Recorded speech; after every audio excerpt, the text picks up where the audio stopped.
다 함께 찬송가 279장 함께 찬송하겠습니다.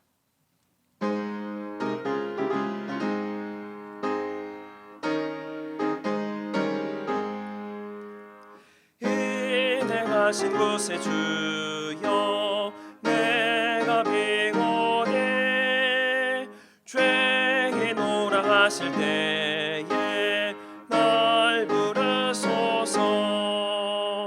주여 주여 내가 비고니 죄인오라 하실 때에 날 부르소서. 자비하신 보좌 앞에 꾸럭 엎드려 자복하고 회개하니 믿음 주소서. 주여 주여 내가 비고니 죄인오라 하실 때에 날 부르소서. 주의 공로 의지하여 주께 가오니 상한 마음을 고치시고 구원하소서.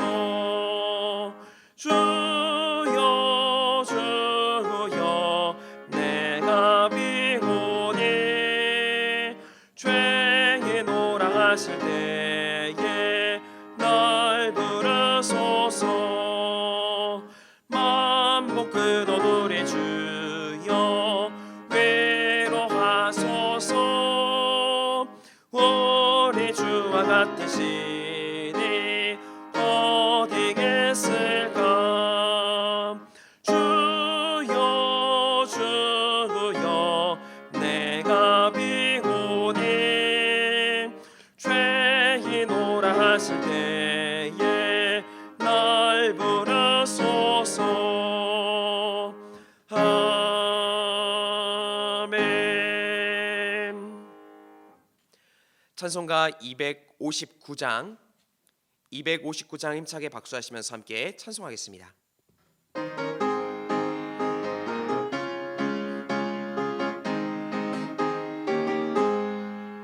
예수 십자가에 흘린 피로써 그대를 씻기어 있는가. 더러운 죄 회개하는 능력을 그대는 참 의지하는가. 예수의 보혈로 그대는 씻기어 있는가. 마음속에 여러 가지 죄악이 깨끗이 씻기어 있는가. 주 예수와 밤낮 수고들 함께 그대는 행동을 하는가.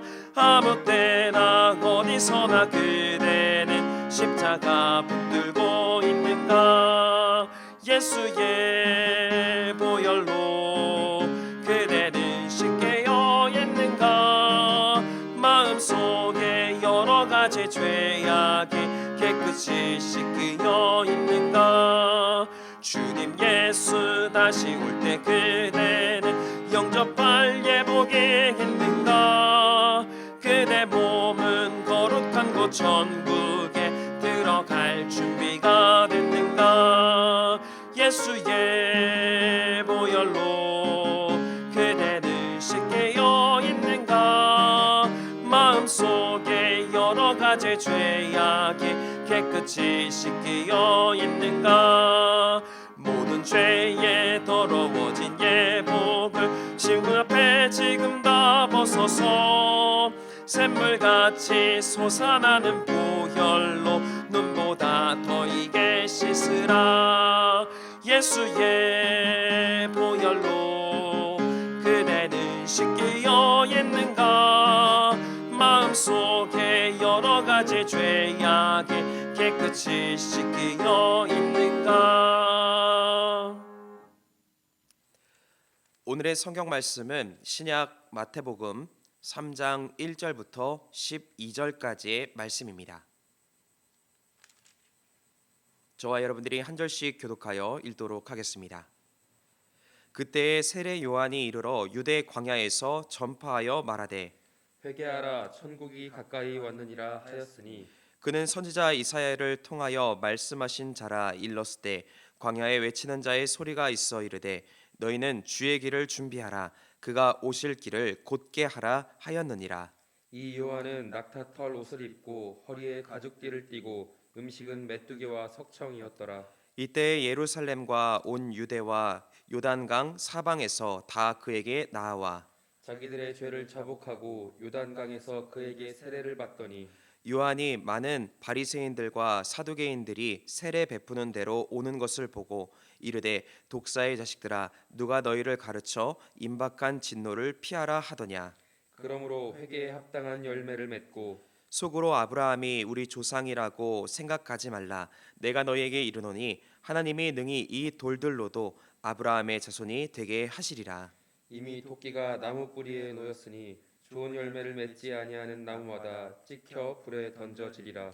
나는 너희로 회개하게 하기 위하여 물로 세례를 베풀거니와 내 뒤에 오시는 이는 나보다 능력이 많으시니 나는 그의 신을 들기도 감당하지 못하겠노라. 그는 성령과 불로 너희에게 세례를 베푸실 것이요 손에 키를 들고 자기의 타작 마당을 정하게 하사 알곡은 모아 곳간에 들이고 쭉정이는 꺼지지 않는 불에 태우시리라. 아멘. 할렐루야. 오늘도 주님의 크신 은혜를 경험하는 복된 이 새벽 되시기를 주님의 이름으로 간절히 축원드립니다. 위대한 화가 미켈란젤로는 시스틴 성당의 천장에 명작 최후의 심판이라는 작품을 그렸습니다. 그런데 그가 이 최후의 심판이라는 작품을 완성할 무렵이었습니다. 그는 그림을 다 그리고 마지막 작업을 하면서 혹시 수정할 부분이 있는가를 확인하고 있었습니다. 그때 그를 돕던 조수 중에 한 사람이 이렇게 물었습니다. 선생님, 이제 끝나지 않았습니까? 그러자 자네 눈에는 이것이 끝난 것으로 보이는가? 내 눈에는 아직 끝나지 않았네라고 미켈란젤로는 이야기합니다. 그리고 미켈란젤로는 그 후로도 몇 달을 계속해서 그 작품에 매달렸습니다. 마침내 작업이 완전히 끝난 것 같았습니다. 그런데 그는 작업 도구도 치우지 않고 계속 천장을 응시하며 그곳을 맴돌았습니다. 또 한 사람이 와서 묻습니다. 선생님, 이제는 정말로 다 끝나지 않았습니까? 그러자 미켈란젤로가 이렇게 말합니다.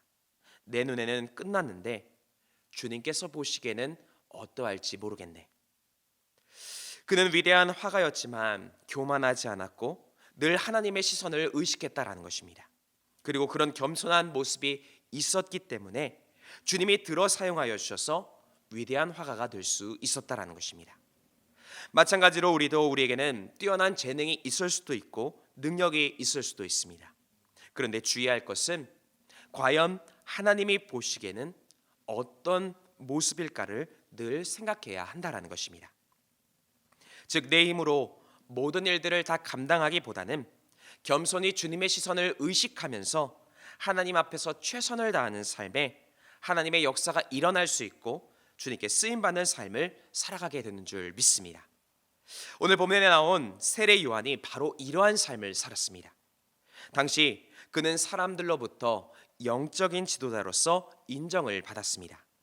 수많은 사람들이 그에게 몰려왔고 당시 왕도 그를 두려워할 만큼 막강한 힘을 가지고 있기도 했습니다. 하지만 그는 교만하지 않았습니다. 주어진 힘을 자신을 위해서 사용하는 것이 아니라 주님의 시선을 의식하며 살아가는 겸손한 모습을 보였다라는 것입니다. 본문 3절 말씀에 보듯이 그는 주의 길을 준비하는 사람, 즉 주님보다 앞서지 않고 주님의 영광을 위해서 쓰임받는 삶을 살아갔다라는 것입니다. 마찬가지로 오늘 우리도 주님보다 앞서지 않고 주님의 뜻을 따르며 주님의 영광을 위해 사는 삶을 살아가야 하는 것입니다. 그러할 때에 주님께 칭찬받는 삶, 그리고 주님의 힘으로 인하여서 더 크게 인정받는 영광스러운 삶을 살아가게 될 수 있을 줄 믿습니다. 그렇다면 우리는 하나님의 역사를 경험하기 위해서는 어떤 믿음의 모습을 가지고 살아가야 하는 것입니까? 먼저 첫 번째는 하나님 앞에서 겸손해야 하는 것입니다. 우리가 사는 문화권에서는 겸손을 미덕으로 여깁니다. 그런데 이 겸손이 미덕이라 하여도 누구에게 겸손한가가 정말 중요합니다. 즉 하나님 앞에서 겸손해야 한다라는 것입니다. 오늘 본문에서 세례 요한이 사람들로부터 존경을 받던 것, 바로 그가 하나님 앞에서 겸손했기 때문인 것입니다. 하나님 앞에서 겸손했기에 하나님의 권능을 힘입을 수 있었고 존경받는 삶도 살 수 있었다라는 것입니다. 그는 2절에서 이렇게 선포합니다. 회개하라, 천국이 가까이 왔느니라. 회개하라라는 것, 즉 마음을 돌이키라라는 것입니다. 혹 하나님에게서 마음이 벗어났다면 하나님께로 마음을 돌이키라라는 것입니다. 회개라는 의미는 원어상으로 관역의 목표물을 맞추는 것을 의미합니다. 즉 회개라는 것은 나의 흐트러진 마음이 혹 있다면 그 마음을 정리하여서 하나님께로 다시 집중할 수 있어야 하는 것입니다. 그런데 이러한 회개를 위해서 꼭 필요한 것이 바로 겸손이 된다는 것입니다. 내가 아직 너무 크다면 하나님께 집중할 수 없는 것입니다. 나의 욕심과 정욕을 비우는 겸손이 있어야 하나님께 집중하는 회개가 일어날 수 있다는 것입니다. 이처럼 세례 요한은 하나님 앞에서 겸손하기 위해서 노력을 했던 것이었습니다. 그런데 이런 겸손은 그의 삶을 낮은 곳으로 인도하는 것이 아니었습니다. 오히려 그가 겸손할 때 하나님은 그를 크게 사용해 주십니다. 본문 3절의 기록처럼 이사야 선지자가 예언했던 메시아를 예비하는 또 그리고 소개하는 도구, 즉 예수님의 앞길을 예비하는 인물로 세례 요한을 사용해 주셨다는 것입니다. 마찬가지로 우리도 주님 앞에 겸손할 때에 주님 앞에서 낮아지고 주님의 음성에 귀 기울일 때 주님은 우리에게 주님의 크신 일들을 맡겨 주신다라는 것입니다. 그리고 뿐만 아니라 사람들에게도 존경받는 삶으로 크게 사용해 주신다라는 것입니다. 예전에 저는 전도사 시절에 학생들에게 기타를 가르쳤던 적이 있습니다. 기타를 가르친다고 광고를 하자 많은 학생들이 몰려왔습니다. 생전 처음 기타를 쳐보는 학생부터 어느 정도 나름대로 기타를 배웠다라는 학생들까지 다양한 수준의 학생들이 있었습니다. 수준이 다양하다 보니까 학생들 사이에서는 나름대로 자기들끼리 상중하의 그룹을 나누기도 했습니다. 그런데 몇 개월 후에 놀라운 일이 일어났습니다. 나름 기타를 배웠다라는 학생들과 처음 기타를 쳐보았던 학생의 수준이 비슷해져 있었다는 겁니다. 심지어 나름대로 기타를 배웠다라는 학생들은 오히려 그 수준이 더 떨어지기도 했습니다. 문제는 바로 태도였습니다. 처음 배우는 학생들은 겸손히 모든 것을 스폰지처럼 흡수하려 했습니다. 하지만 나름대로 기타를 배웠다라는 그 학생들은 이미 자리 잡고 있었던 자신만의 습관 그리고 교만한 태도가 배움의 장애물이 되었다라는 것입니다. 이 경험을 통해서 겸손함이 얼마나 중요한가를 다시 한번 깨닫게 되었습니다. 우리는 어찌 보면 매일 새로운 신앙의 길을 배워가고 있습니다. 성장하는 믿음 그리고 성숙한 믿음의 길을 가려면 이때 바로 겸손이 필요합니다. 내 고집, 나의 경험이 아니라 주님이 주실 것을 기대하며 겸손한 모습으로 주님 앞에 나아가게 될 때에 주님은 우리를 보다 더 큰 믿음의 사람으로 성숙시켜 주시는 것입니다. 바라기는 하나님 앞에서 겸손한 모습을 통해서 하나님께 크게 쓰임받는 삶을 살아가시기를 주님의 이름으로 간절히 축원드립니다. 두 번째로 삶에서 겸손을 행해야 하는 것입니다. 겸손은 입술의 고백만으로 가능한 것이 아닙니다. 말만 겸손하자라고 하는 것은 하나님 앞에서 진정한 겸손함이 될 수 없습니다. 하나님이 원하시는 겸손은 말만이 아니라 우리의 삶에서 겸손이 이루어지기를 원하신다라는 겁니다. 오늘 본문의 세례 요한은 그것을 우리에게 잘 보여주고 있습니다. 당시 세례 요한은 사람들의 존경을 받는 인물이었습니다. 얼마든지 그 인기를 이용할 수도 있었을 것입니다. 그러나 그는 그렇지 않았습니다. 오직 겸손히 주님의 뜻이 높여지기를 원했기 때문에 그는 외형적으로 무엇을 더 갖추려고 하지도 않았다라는 것입니다. 그래서 본문 4절 말씀을 보면 요한은 낙타 털 옷을 입고 허리에 가죽띠를 띠고 음식은 메뚜기와 석청을 먹었다라는 겁니다. 아주 겸손한 그리고 옷과 음식을 입고 먹었다라는 것입니다. 삶으로 겸손을 증거하던 세례 요한, 그가 이제 광야에서 회개하라 천국이 가까이 왔다라고 말합니다. 그런데 이때 세례 요한의 말을 듣고 불안해진 사람들이 있었다라는 겁니다. 바로 바리새인들과 사두개인이 그러했습니다. 이들은 전형적으로 자신들의 외형에 많은 신경을 쓰던 사람들이었습니다. 반대로 이야기하면 그 내면은 하나님께서 원하시는 겸손한 모습을 온전히 갖추지 못했다라는 것입니다. 그런데 이런 바리새인과 사두개인들이 세례 요한의 이야기를 듣자 스스로의 마음에 찔림이 되어서 얼른 어떤 보험이라도 들어야겠다라는 생각처럼 세례 요한에게 나오게 되었다는 겁니다. 그러자 이 모습을 보고 세례 요한은 강하게 그들을 질책합니다. 7절 하반절 말씀에 보면 독사의 자식들아 누가 너희를 가르쳐 임박한 진노를 피하라 하더냐라고 말합니다. 즉 겉만 겸손한 척하는 것이 아니라 속사람이 진심으로 하나님 앞에서 겸손해야 한다라고 말했다는 것입니다. 그리고 이어서 8절은 기록합니다. 회개에 합당한 열매를 맺으라라는 것입니다. 정말로 하나님께 집중한다면 겉모양만이 아니라 속으로 그리고 삶으로 그러한 겸손의 삶을 살아가야 한다라고 말한 것입니다. 마찬가지로 주님은 우리에게 진실된 겸손함 그리고 진실되게 주님께 집중하는 모습 또한 삶 속에서 하나님의 뜻에 초점을 맞추는 삶을 원하고 계시는 것입니다. 바라기는 형식적인 겉모습만이 아니라 속사람까지도 주님께 시선을 고정하는 모습을 통하여서 하나님께 칭찬받는 복된 삶이 되어주시기를 주의 이름으로 간절히 축원드립니다. 끝으로 겸손해서 하나님의 역사가 일어난다라는 것입니다.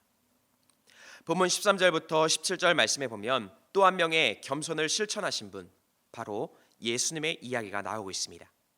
즉 예수님께서 세례 요한에게 세례를 받으시는 장면입니다. 회개의 세례를 전파하던 세례 요한에게 예수님이 세례를 받는 것입니다. 그렇다면 이렇게 생각할 수도 있습니다. 예수님이 무슨 죄가 있으셨기에 회개의 세례를 받으셨을까? 그런데 예수님께서는 죄가 있으셨기 때문에 회개의 세례를 받으신 것이 아니었습니다. 세례 요한도 이것을 알았기에 예수님께 오히려 내가 예수님께 세례를 받아야 할 터인데 어째서 예수님이 나에게 세례를 받으시려고 합니까? 라고 되묻게 되었습니다. 그런데 예수님의 뜻은 바로 겸손에 있으셨다라는 겁니다. 예수님은 하나님의 아들이십니다. 그런데 인간의 몸을 입고 낮아지신 모습으로 이 땅에 오신 것입니다. 그래서 세례를 받으신 것은 그 낮아지신 겸손의 모습을 다시 한번 보여주시기 위해서 즉 우리를 향한 하나님의 크신 사랑을 나타내시기 위해서 세례를 받으셨다는 것입니다. 그런데 이런 예수님의 겸손의 모습이 있게 되자 놀라운 일들이 일어나게 됩니다. 바로 하나님의 역사가 일어나게 되었다는 것입니다. 16절 이하의 말씀에 보면 겸손히 세례를 받고 물에서 올라오실 때에 성령의 놀라운 역사들이 일어나게 되었다는 것입니다.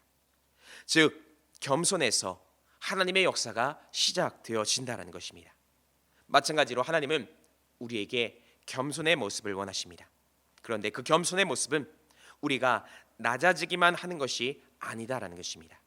내가 낮아지려 할 때에 주님께서 놀라운 일들을 일으키시며 결코 낮지 않은 삶으로 우리를 인도해 가신다라는 것입니다.